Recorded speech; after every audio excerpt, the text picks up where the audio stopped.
Un reportage réalisé par globalfoot.com grâce au concours d'UFR, Simexpert, SIA, la SME et Microforce. Malgré une domination foyalaise au début de la rencontre, ici à Saint-Joseph, c'est bien le Golden Lion chez lui qui ouvre le score dans cette partie. En 16 minutes, bien servi par Evan Saline, Thierry Catherine fait la différence et marque son 11e but en championnat cette saison sous les yeux d'un certain Kevin Parson.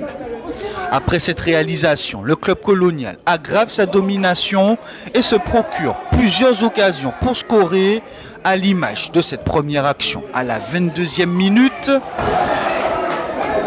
à l'image de cette deuxième action à la 23e minute,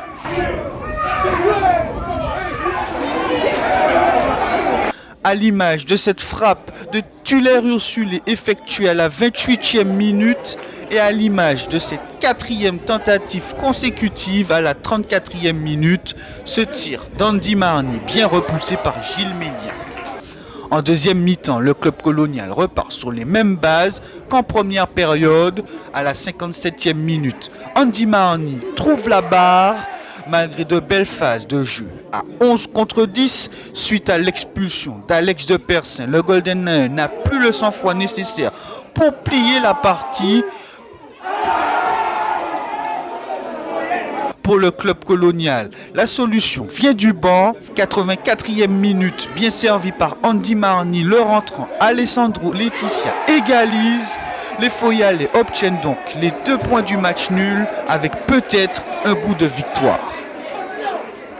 Oh, je vais pas te mentir, oui et non, parce qu'on a été à 10, je pense, pendant 15 minutes.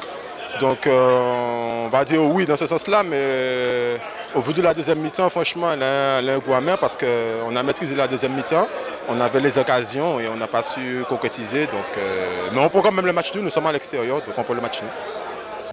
Deuxième match du jour, en poule haute, le club franciscain reçoit l'US Diamantinoise. Et pourtant, dans ce début de rencontre, ce sont les joueurs du Rocher qui se montrent les plus entreprenants. Plus direct que d'habitude, les hommes de Jonathan Télamon se procurent même l'occasion la plus franche de la première période, mais à 2 contre 2, les Diamantinois ne saisissent pas leur chance d'ouvrir le score au stade d'honneur du François. Malgré une pelouse difficile, les deux équipes jouent, mais ne marquent pas de but dans les 45 premières minutes.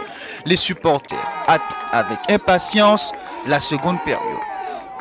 Toutefois, cette deuxième mi-temps peut faire débat. Le corps arbitral ne siffle pas pénalty en faveur du club franciscain.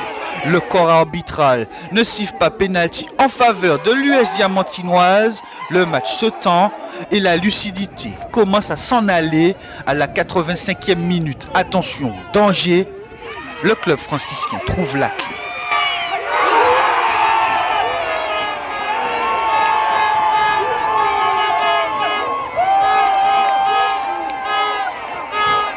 Christophe Jougon pousse le ballon au fond des filets, permet au François d'exulter.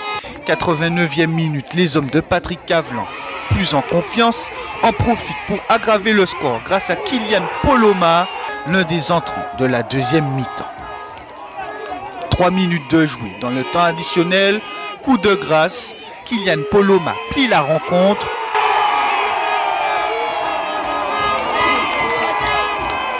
Club franciscain 3, US Diamantinoise 0. En première mi-temps, ça on a un peu galéré, mais bon, c'est ce qu'on s'est dit qu'il faut rester patient. Et en deuxième mi-temps, on pousse vraiment et on met ces 3 buts. Et pour ma personne, ben, ça m'a relancé parce que ça fait un petit moment que je suis un peu timoré. Et là, ça m'a fait du bien. Avec cette victoire, l'équipe phare du François occupe désormais la première place de la poule.